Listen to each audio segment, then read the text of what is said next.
everybody, नमस्ते। Welcome to my YouTube channel Dreams Unlimited. ये channel है जहाँ पे हम मिल के ख्वाब देखते हैं, ड्रीम्स देखते हैं और उसको पूरा करने के लिए अपनी जी जान लगा देते हैं। और अभी का हमारा ड्रीम है वेलनेस अचीव करना, और वो भी योगा के थ्रू एंड आयुर्वेदा के थ्रू। तो जैसा कि आप सब जानते हैं कि कुछ दिनों से मैं रोज़ योगा का अभ्यास कर रही हूँ। मेरा ये मानना है कि अगर आप योगा का रोज़ अभ्यास करें और प्रॉपर डाइट लें आयुर्वेदा के हिसाब से, तो आप बहुत अच्छी हेल्थ को अचीव कर सकते हैं और आपको जिम जाने की ज़रूरत नहीं है। सो अगर आप चाहते हैं ऐसी मैं इन्फॉर्मेशन आपके साथ शेयर करती रहूँ, तो please like, share and subscribe to this channel. तो चलिए शुरू करते हैं आज की वीडियो। आज की वीडियो एक बहुत ही इंपॉर्टेंट टॉपिक के बारे में है और उस चीज़ के बारे में है जिसका हमारी ज़िंदगी पर बहुत असर पड़ता है, और वो है स्ट्रेस। कैसा वर्ड है ना स्ट्रेस। 3 बात ऐसी आ गया इसमें, इतना स्ट्रेसफुल है। हम हमेशा सुनते हैं कि हमें स्ट्रेस नहीं लेना चाहिए, हमारी बॉडी के लिए अच्छा नहीं होता, पर हम कहाँ मानते हैं। तो ऐसा क्या होता है स्ट्रेस में? So let's dig into that. Let's try to understand the science behind stress. मैं इसकी शुरुआत एक स्टोरी से करना चाहूँगी, अपनी स्टोरी से करना चाहूँगी, और आपको मैं बताऊँगी कि मैं क्यों आई योगा में और आयुर्वेदा में। मेरा जो डाइजेस्टिव सिस्टम है, मैंने पाया कि कुछ वीक है, और अगर मैं कुछ भी खाती थी कुछ टाइम पहले, तो मेरे को बहुत ज़्यादा वॉमिटिंग्स हो जाती थी। तो शुरू से ही मेरे को ज़्यादा मेडिसिन लेने का शौक़ नहीं है, और मुझे लगता है कि नेचुरल चीज़ों से अपने आप को ठीक करना चाहिए। तो मैंने किताबें पढ़नी शुरू करी आयुर्वेदा के ऊपर, कुछ यूट्यूब वीडियोस भी देखी कि जिन्होंने बताया कि आप ये खाइए या आप ये मत खाइए, आप इससे ठीक हो जाएंगे। कुछ हद तक तो असर पड़ा, लेकिन ज़्यादा कुछ असर नहीं पड़ा। ऐसा थोड़ा बहुत चलता रहा, कभी ठीक होता था, कभी नहीं होता था। तो मैं ऐसे कुछ टाइम के बाद ऐसे बाहर घूमने गई, और उस टाइम अराउंड जब मैं घर आई तो अराउंड 8-9 बज गए थे, पर मुझे बहुत ज़ोरों की भूख लग रही थी। अमूमन मैं रात के 8-9 बजे खाती नहीं हूँ, क्योंकि जो आपकी इंटेस्टाइन है वो वर्क करना स्लो कर देती है। मेरे को बहुत ज़्यादा रुचि है इन सब चीज़ों के बारे में, और मेरे लिए बहुत ज़रूरी भी था, तो मेरे को ये सारी इन्फॉर्मेशन थोड़ी पता है। तो पर मुझे बहुत भूख लग रही थी उस दिन, तो और घर में कुछ खास था भी नहीं, तो मैंने ब्रेड खा ली। अब सोचिए, एक लड़की जिसको रोटी हज़म नहीं होती, उसने डबल रोटी खा ली, वो भी रात के 8-9 बजे। खैर, मैंने ज़्यादा उस बात को तूल नहीं दिया, मैंने बस खाया और टीवी देखा और मैं सो गई। और जब मैं नेक्स्ट डे उठी तो मुझे ऐसा कुछ फील नहीं हुआ, मैं बहुत नॉर्मल थी और मुझे बहुत अच्छा लग रहा था। तो फिर मैंने सोचा कि अरे यार, मैंने रात को तो ब्रेड खाई थी, अभी तो मेरी तबीयत ख़राब होनी चाहिए, और मेरी ऐसी तबीयत थी नहीं। तब मुझे रियलाइज़ हुआ कि मैंने तो पहली बात सोचा नहीं कि मैं कितनी हार्मफुल चीज़ खा रही हूँ, और दूसरी बात, उस दिन मैं बहुत खुश थी, मैं बाहर गई थी, अपने फ्रेंड्स से मिली थी, मैंने खूब इन्जॉय करा था। जब मैंने अपने आप को रिफ्लेक्ट करा अपने थिंकिंग प्रोसेस पे, तब मुझे रियलाइज़ हुआ कि मैं आई थिंक अ लॉट, मैं बहुत ज़्यादा ओवर थिंकिंग करती हूँ, और शायद मैं करीब बहुत ज़्यादा इन्फॉर्मेशन मेरे अंदर आ गई है, तो मुझे लगता है कि अरे मैंने ये खाया ना, तो मेरी तबीयत ख़राब होगी, और वो एक्चुअली हो जाती है। अगर आप ये सोचते हो ना कि मैं ये चीज़ गलत खा रहा हूँ और फिर इससे मैं ख़राब होऊंगा, तो मैं ख़राब होता हूँ, क्योंकि आप जो सोचते हो वो एक्चुअली आपके साथ होने लगता है। तो इसलिए ज़्यादा मत सोचिए। तो इसलिए अभी जो आपको मैं बताने वाली हूँ, वो 3 फैक्टर्स जो आप अगर आप सही से फॉलो करें, तो आप अपनी स्ट्रेस लेवल को बहुत कम कर सकते हैं। क्योंकि हम ये सुनते तो बहुत हैं कि हमें स्ट्रेस नहीं लेना चाहिए, पर कहाँ हो पाता है। Your life is complicated, my life is complicated, everybody's life is too complicated. तो स्ट्रेस तो आना अमूमन है ना, पर अगर हम ये चीज़ें करें तो हम स्ट्रेस को कुछ हद तक कम कर सकते हैं, जिससे हमारे पूरे ओवरऑल सिस्टम में, क्योंकि हमारा जो बॉडी है पूरा एक सिस्टम है जो प्रॉपर तरीके से फंक्शन करता है, तो अगर हम ये चीज़ें फॉलो करते हैं तो हम अपने बॉडी को सही से संतुलित कर पाएंगे, बैलेंस कर पाएंगे। नंबर 1 थिंग, जैसे कि मैंने कही, डू नॉट ओवर थिंक। अगर आप ओवर थिंक करते हैं तो क्या होता है, आपके ब्रेन में वो सारी चीज़ें चल रही होती हैं, you are just overthinking कि उसने ये कह दिया, और पर मुझे ऐसे नहीं कहना चाहिए था, मुझे क्या कहना चाहिए, अब अगर वो ये ऐसा कह देगा, ऐसे करके चलता रहेगा, तो आपकी जो पूरी एनर्जी है ना, उसी थॉट प्रोसेस में लग जाएगी, और आपके सारे बॉडी पार्ट्स तो कुछ सोच ही कर ही नहीं पाएंगे, क्योंकि आपका जो ब्रेन है वो प्रॉपर इंस्ट्रक्शंस ही नहीं दे पाएगा औरों को। तो इसलिए यहाँ पे ज़रूरी है कि आप ओवर थिंकिंग नहीं करिए अपनी बेनिफिट के लिए। Second thing, smile often. ये आपको ऐसा लगता है कि ये बहुत ही क्लीशे थिंग है कि अरे यार स्माइल करने से क्या होता है, but this actually works wonder. अगर आप स्ट्रेसफुल भी हो और अगर आप स्माइल कर रहे हैं ना, तो सब कुछ ही बहुत आपके लिए सॉर्टेड हो जाएगा। और जो मैं एक्चुअली फॉलो करती हूँ, मैं सुबह जाती हूँ मॉर्निंग वॉक पे, अगर मुझे कोई दिखता है तो I just say smile, I just say good morning to them, और just I smile to them and they smile back. And you know जब वो स्माइल बैक करते हैं तो मुझे बहुत ही खुशी होती है। एंड अगेन मुझे बहुत ज़्यादा रिजुवेनेटेड फील करता है पूरे नेक्स्ट पूरे दिन के लिए। Try that, this actually works. And the third thing and the most important thing, do not think too much bad about other people. सोच के तो आप कुछ कर नहीं लेंगे, पर आप उसका बुरा नहीं कर पाएंगे, लेकिन आप अपना बुरा ज़रूर कर लेंगे। वो नेगेटिविटी, नेगेटिव थॉट्स आपके में घर कर जाएंगे और अगेन आपकी पूरी एनर्जी को वो ड्रेन कर देंगे।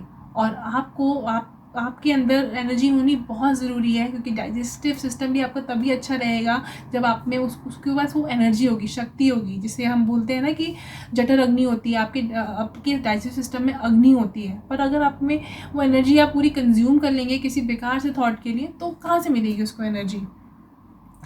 और yes, yoga is the best thing. Yoga आपको मेंटली, फिजिकली, इमोशनली काम करता है और आप में वो एनर्जी प्रोवाइड करता है। So yes, without wasting any further time, let's start our yoga regime. शुरू करते हैं। Inhale, exhale, inhale, exhale, सांस रोकिए। Inhale, exhale, inhale, exhale,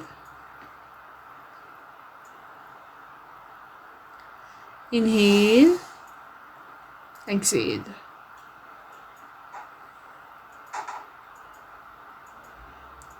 इसलिए करते हैं। Inhale, exhale, inhale. यही प्रॉब्लम होती है लंबे वालों के साथ।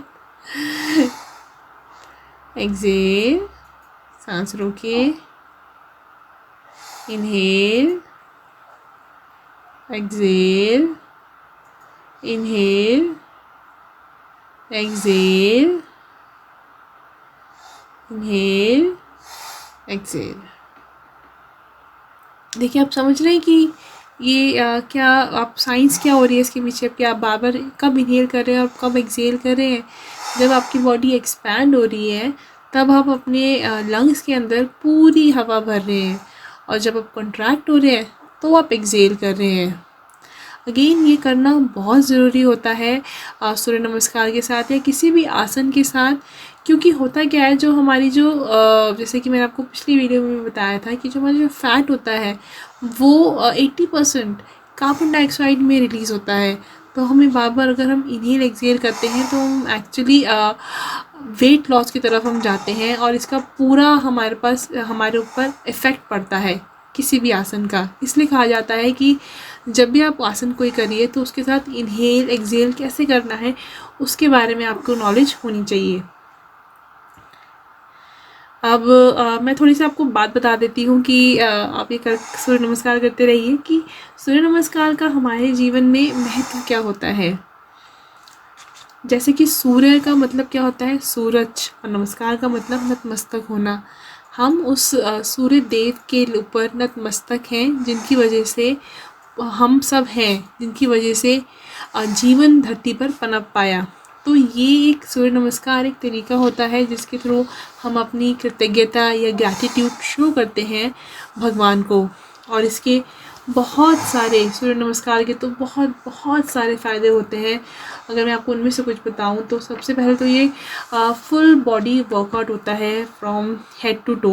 बहुत सारे आसन होते हैं, पर ये ऐसा आसन है जिसमें आपकी पूरी कमर की, पैरों की, हाथों की, सब की एक्सरसाइज होती है।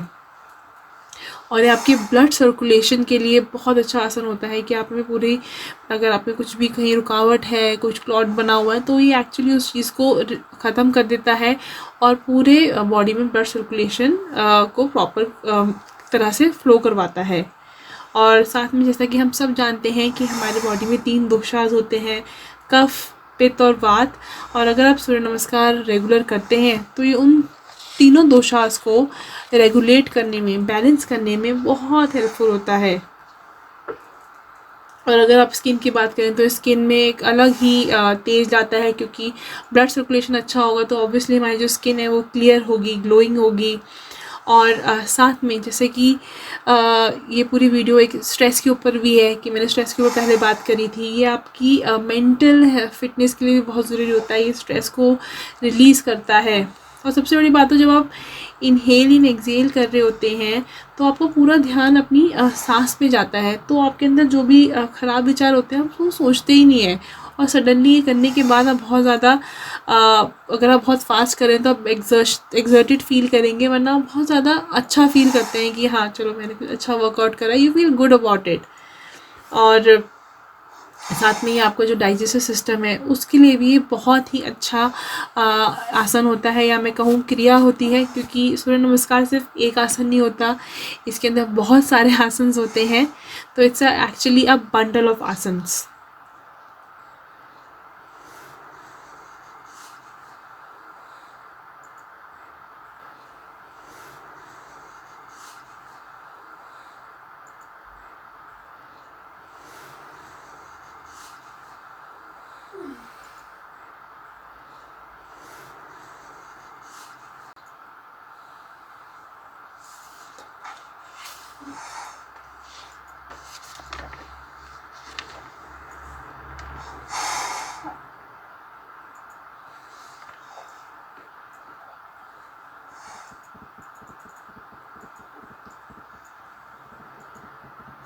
और सूर्य नमस्कार को सबसे अगर हम बात करें तो कब करना चाहिए, क्योंकि ये जो आसन है ये सूर्य को अर्पित है, तो इसलिए ये सुबह करना सबसे अच्छा होता है। वैसे तो आप ये पूरे दिन में कभी भी कर सकते हैं, पर इसको सुबह सुबह करना चाहिए और खाली पेट करना चाहिए। और खाली पेट इसलिए क्योंकि इस आसन में पेट की क्रिया होती है आपकी, तो अगर आपके पेट के अंदर कुछ होगा तो वो अगर वो ढंग से डाइजेस्ट नहीं हो पाएगा, या फिर ये सूर्य नमस्कार ही उसको उस डाइजेशन में प्रॉब्लम क्रिएट कर सकता है, और ये अच्छा होने की बजाय आपको बहुत ज़्यादा हार्मफुल इफ़ेक्ट दे सकता है। इसलिए खाने के बाद आप नहीं करिए। खाने के बाद आप व्रज आसन कर सकते हैं, पर सूर्य नमस्कार आप मत करिए।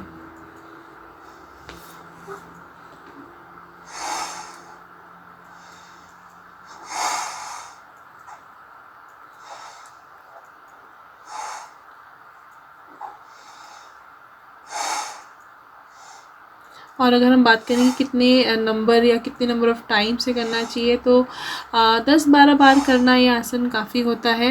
अगर आप इसको किसी और चीज़ के साथ करते हैं, जैसे कि प्राणायाम करते हैं, तो उसके साथ एक पूरा काफ़ी होता है। आप 10-12 बार सूर्य नमस्कार करें तो।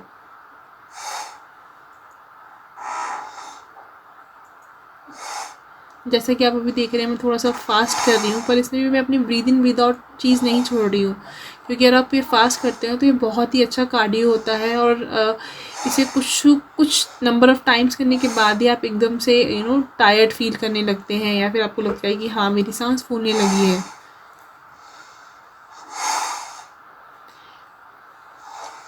और सूर्य नमस्कार को एक वार्म अप आसन भी माना जाता है, कि अगर आपको कुछ आसन करने हैं जिनमें आपको थोड़ी सी फ्लेक्सिबिलिटी चाहिए, तो ये सूर्य नमस्कार वो चीज़ आपको प्रोवाइड करता है।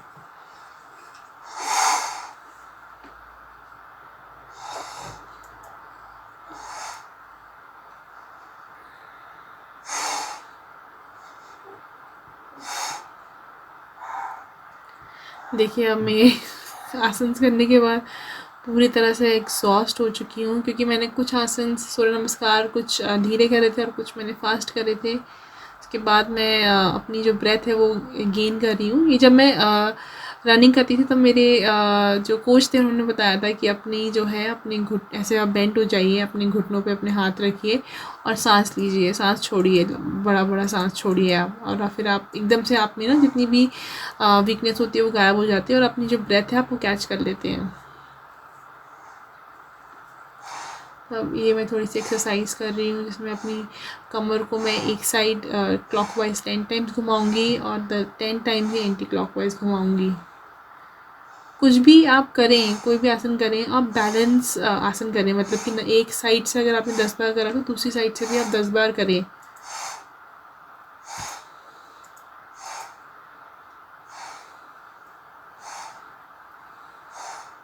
और अगर मैं कपड़ों की बात करूँ तो कुछ आप ढीला कपड़ा पहनिए, बहुत ज़्यादा टाइट कपड़े मत पहनिए, क्योंकि इसमें आप श्वास छोड़ते हैं और लेते हैं। इससे अगर आप टाइट कपड़े पहनेंगे तो आपको इससे प्रॉब्लम होगी। और देखिए, ये वाला जो आसन होता है या फिर ये वाली जो एक्सरसाइज होती है, ये आपके जो लव हैंडल्स बोलते हैं जिन्हें, या जो साइड में जो फैट होता है, उसके लिए बहुत अच्छी एक्सरसाइज होती है। कोशिश करिए आप एक हाथ से पैर को पकड़ने की, अपने पैर के टो को पकड़ने की, और अपने टो को पकड़ने की, या एक पैर से अपने टो को पकड़ने की, और दूसरे हाथ को आप स्ट्रेट रखिए।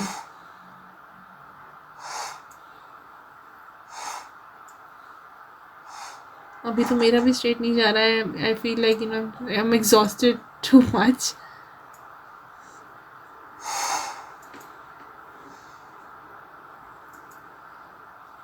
देखिए, मैं ये एक्सरसाइज कर रही हूँ जिसमें मैं अपने आप को पूरा स्ट्रेच कर रही हूँ। मैंने अपने जो टो है उसको भी ऊपर खींच रही हूँ, और पूरी बॉडी को मैं एक्चुअली ऊपर खींच रही हूँ। ये बहुत ही अच्छा स्ट्रेच देता है आपके बैक पर, और आप बहुत ज़्यादा अच्छा फील करते हैं। इसके बाद लाइट फील करते हैं ऑन द बैक। क्योंकि होता क्या है कि कभी कभी हमारा पोस्चर सही नहीं होता, तो हमारी बैक थोड़ी बेंट हो जाती है। पर ये ये वाली एक्सरसाइज है, ये आपके पोस्चर को ठीक करती है।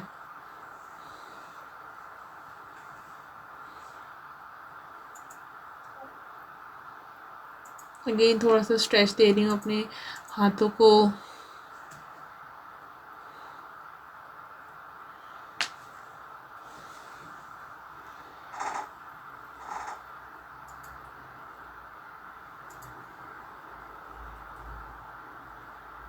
ये वाली जो आपको एक्सरसाइज है जिसमें आप दौड़ नहीं रहे हैं पर थोड़ा सी जॉगिंग कर रहे हैं खड़े खड़े, और अपने पैर हाथों को ऊपर नीचे कर रहे हैं, ये करीबन हम 1 मिनट करेंगे।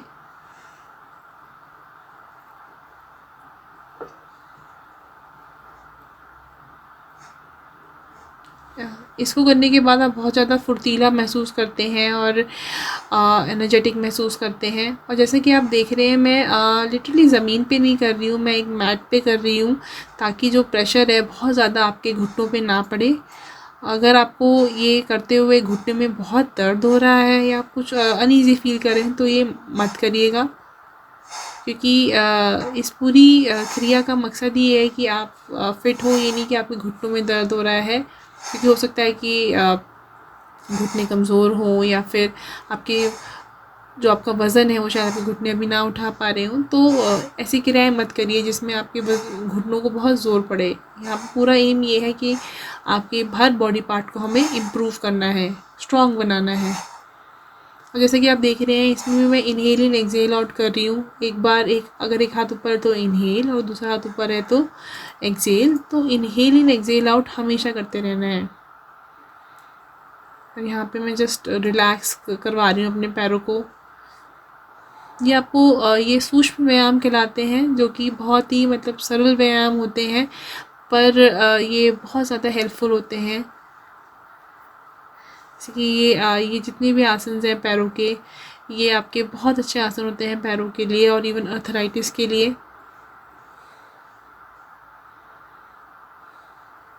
जब मैं पतंजलि गई थी, पतंजलि योगपीठ है बाबा रामदेव जी का, इंडिया में, हरिद्वार में। तो वहाँ पे सुबह सुबह 6 बजे क्लास करवाते थे, और शाम को भी 5-6 बजे क्लास करवाते थे। तो वहाँ पे शुरुआत ही इन आसनों से करवाते थे, सूक्ष्म व्यायाम से। सूर्य नमस्कार करवाते थे और उसके बाद सूक्ष्म व्यायाम करवाते थे। तो देखिए, अब मैं ये आसन कर रही हूँ, उसमें अपने घुटनों को हिला रही हूँ। अगेन ये जो घुटनों में कहते हैं कटोरियाँ होती हैं, और इसी की वजह से आप घुटनों में मूवमेंट ला पाते हैं। तो ये जो ऑयलिंग होती है वो ख़त्म हो जाती है अभी घुटनों कुछ टाइम बाद, तो ये उसमें रिगेन करवाता है। अगेन ये चक्की आसन है। ये कुछ आसन हैं जो मैं रोज़ करती हूँ, क्योंकि आपको ज़रूरी होता है कि आप अपने पेट की कुछ एक्सरसाइज करिए, हाथों की एक्सरसाइज करिए।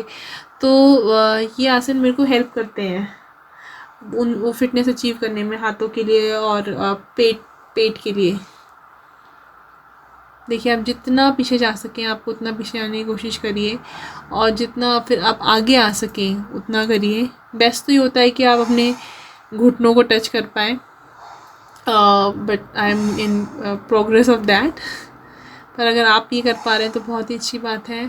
And again 10 times clockwise minimum and 10 times anti clockwise. Again अगर आप थक जाएं तो ये बटरफ्लाई आसन होता है, ये बहुत अच्छा आसन होता है। आपको पैरों से भी टेंशन रिलीज़ करता है और फैट भी बर्न करता है।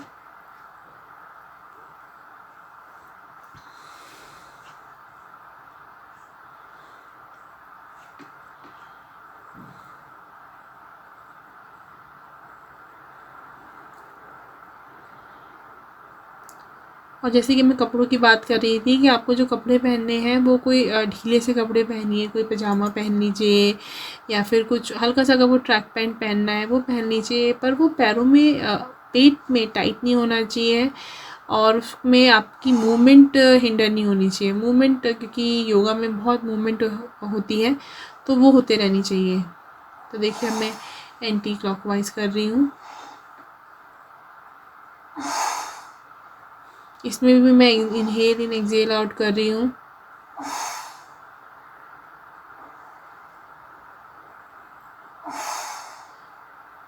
जब पीछे जा रही हूँ तो इनहेल कर रही हूँ, और जब आगे आ रही हूँ तो एक्सेल कर रही हूँ।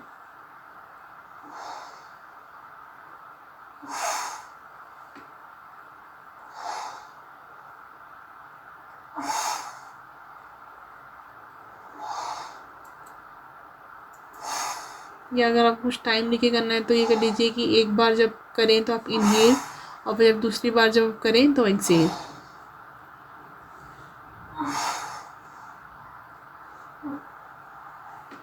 अगेन पैरों की आप टेंशन रिलीज़ कर लीजिए, पैरों को ऐसे झड़क दीजिए।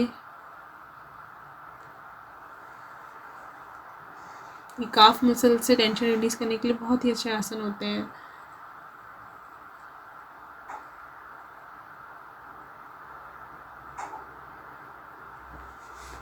अब देखिए, इस आसन में मैं एक ब्रिज सा बना रही हूँ, और कोशिश कर रही हूँ कि अपने हाथों से अपने पैरों को पकड़ूं।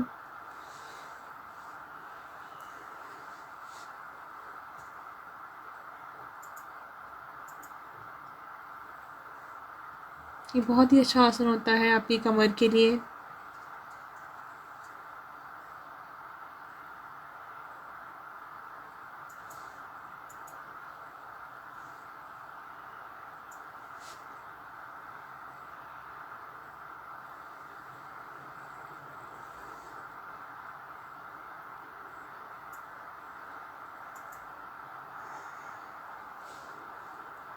देखिए, अब मैं कर रही हूँ चक्रासन। अमेजिंग अमेजिंग आसन फॉर योर बैक।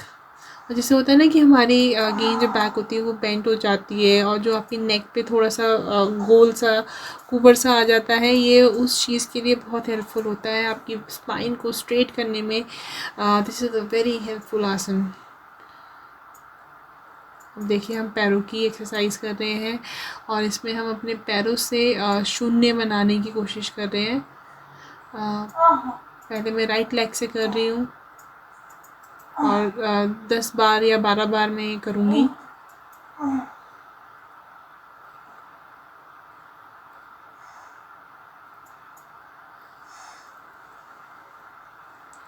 देखिए, मैंने ये एक राइट पैर से कर लिया, तो अब अपने मैं राइट पैर को आराम दे रही हूँ। मैं लेफ़्ट पैर से कर रही हूँ, लेफ़्ट पैर से शून्य बनाने की कोशिश कर रही हूँ। जितना बड़ा आप शून्य बना सकते हैं उतना बनाने की कोशिश करिए। इसलिए कोशिश करिए कि आपके आसपास कुछ चीज़ ना हो, ताकि वो आपके पैर से ना टकराए।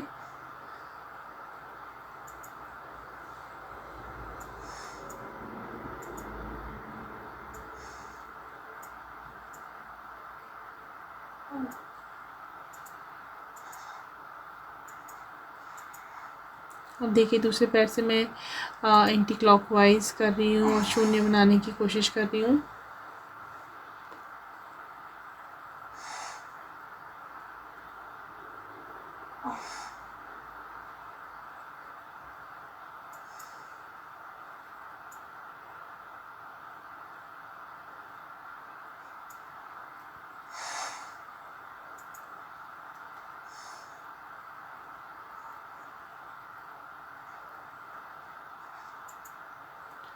अब सेम थिंग मैं दूसरे पैर से कर रही हूँ।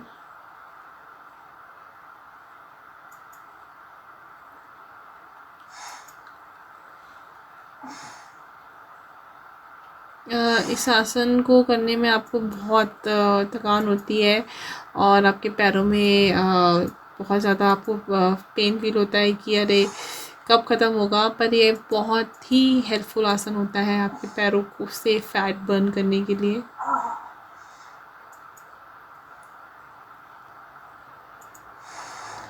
और अगर आप दोनों पैरों को मिला के करते हैं तो बहुत ही ज़्यादा पेन होता है, पर तो कुछ टाइम बाद फिर हमें अच्छा भी लगने लगता है कि नहीं चलो ये आसन हमारे लिए अच्छा है, हमारे पैरों को टोन कर रहा है। इसमें भी आपको एक बार क्लॉकवाइज करना है, फिर एंटी क्लॉकवाइज करते हुए आपको शून्य बनाना है।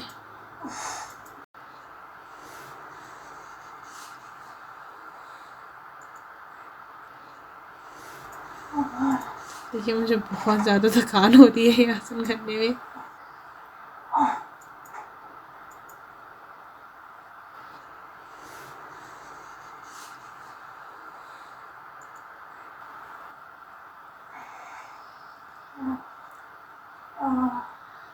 अब देखिए मैं अब इससे अपनी जितनी भी टेंशन है वो इस आसन से मैं अपनी टेंशन रिलीज़ कर रही हूँ।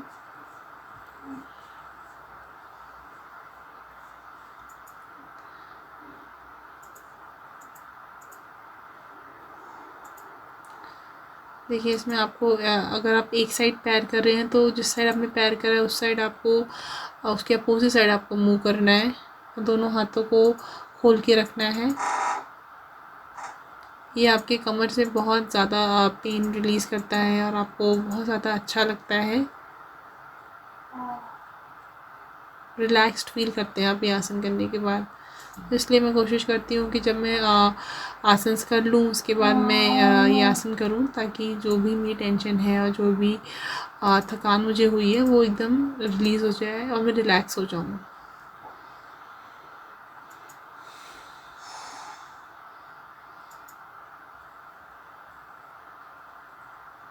देखिए अंत में मैं एकदम झूला सा झूल रही हूँ।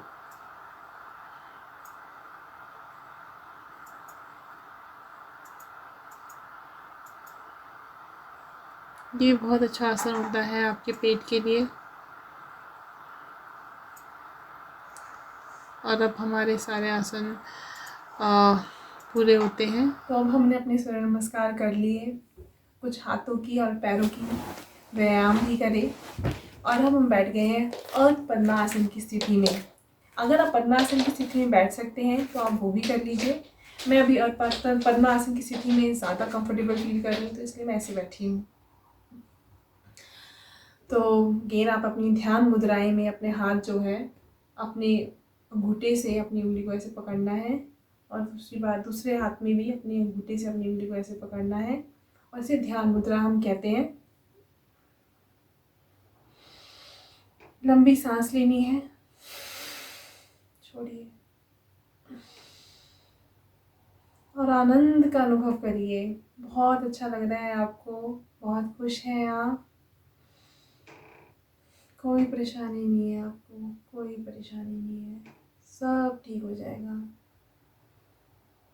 अगर आप प्रसन्न हैं, अगर आप बहुत अच्छी से अपनी सेहत का ध्यान रखने हैं तो बाकी सब चीज़ों का भी ध्यान आप रख सकते हैं और आप ध्यान रखने के लिए सक्षम हो जाएंगे। ठीक है, अभी मेरी फिर से सांस यहाँ से आ रही है, कोशिश करिए आपकी सांस पेट से आए।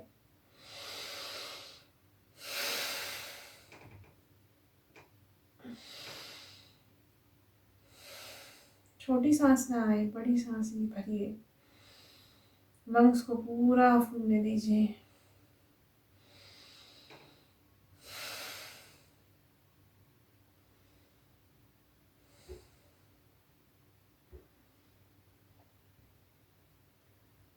आज हम फिर से अनुलोम विलोम का ही अभ्यास करेंगे।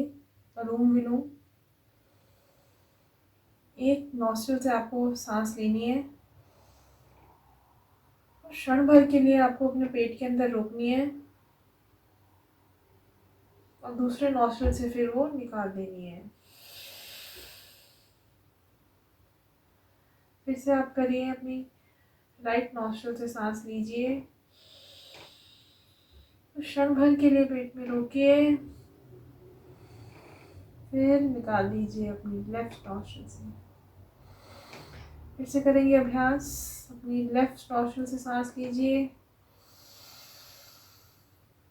क्षण भर के लिए रोकिए, फिर अपने राइट नॉस्ट्रिल से निकाल दीजिए।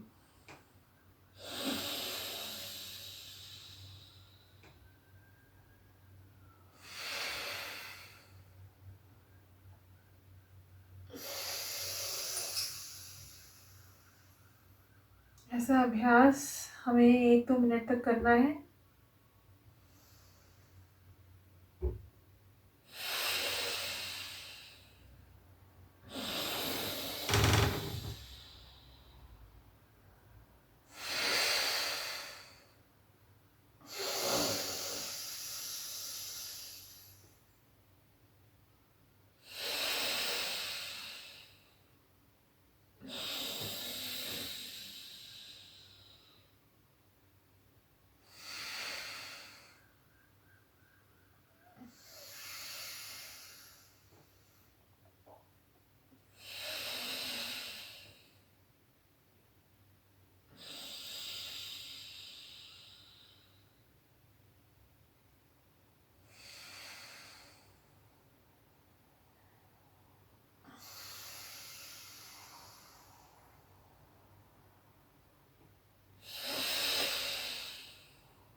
अनुलोम विलोम करने के बाद आप अपनी सांस को और खुला हुआ पाएंगे। ऐसा पाएंगे कि आप अपने पूरे फेफड़ों से प्रॉपर सांस ले पा रहे हैं, छोटी नहीं बड़ी सांस ले पा रहे हैं। और इसके बाद हम करेंगे मेडिटेशन।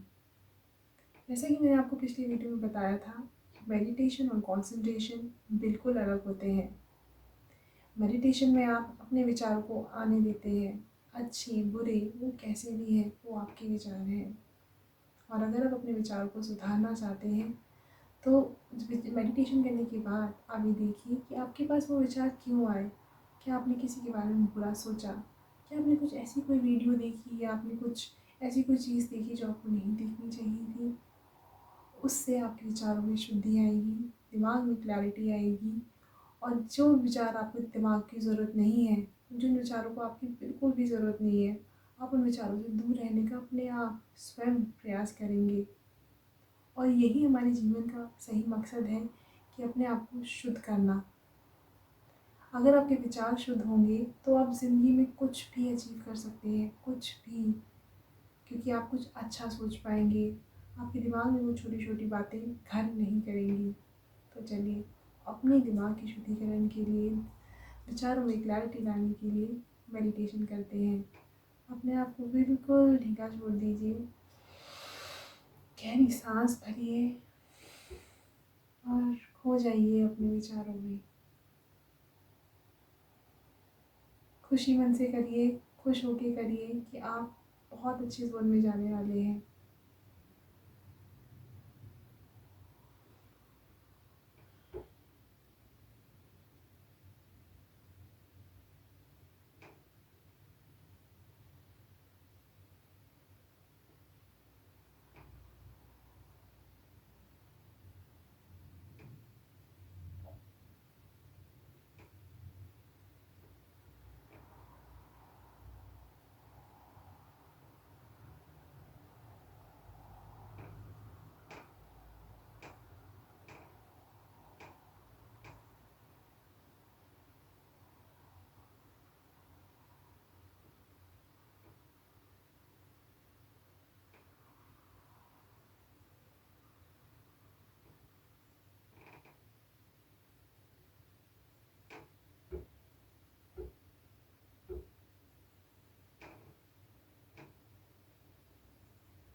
कैसा अनुभव कर रहे हैं आप?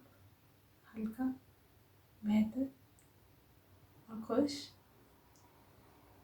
अगर आप ये ऐसा अनुभव कर रहे हैं तो आप मेडिटेशन बिल्कुल सही तरीके से कर रहे हैं। और अगर आप ऐसा नहीं फील कर रहे हैं, टायर्ड फील कर रहे हैं, तो आप मेडिटेशन नहीं, आप कंसंट्रेशन कर रहे हैं। मेडिटेशन को सही करने का ढंग यही होता है कि आपको किसी भी चीज़ के बारे में सोचना नहीं होता। आप बस एक मूक दर्शक हैं, आप ऑब्जर्वर हैं। अपनी आंखें बंद करिए, अपने विचारों को आप बस ऑब्जर्व करिए, उनको आते जाता देखिए। और जब आपके विचार आना बंद हो जाए, आप शून्य की स्थिति में आ जाए, वही स्थिति को मेडिटेटिव स्थिति कहते हैं। अगर आप किसी भी चीज़ के बारे में निरंतर सोच रहे हैं, या कोई प्रॉब्लम सॉल्व करना चाहते हैं, या कोई आपकी दिक्कत हो गई है आपके यहाँ पर्सनल लाइफ में, प्रोफेशनल लाइफ में, आप वो सॉल्व कर रहे हैं, तो वो कॉन्सेंट्रेशन होती है, मेडिटेशन नहीं। दोनों की अपनी अपनी जगह है। योगा में मेडिटेशन का मतलब होता है शून्य की स्थिति को अचीव करना। तो मैं आशा करती हूँ कि आप रोज़ मेरे साथ मेडिटेशन करेंगे और हम मिल के वेलनेस को अचीव करेंगे।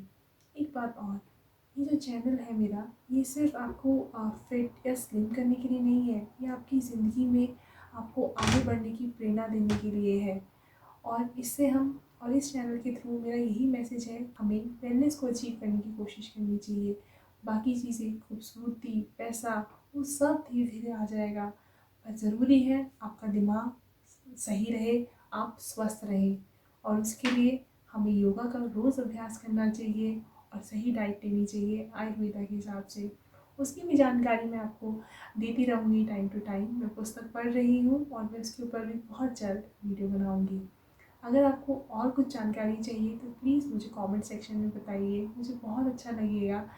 और अगर आपको मेरा प्रयास अच्छा लग रहा है तो please like, share and subscribe करिए, क्योंकि ये मुझे बहुत प्रोत्साहित करता है और वीडियोस बनाने के लिए।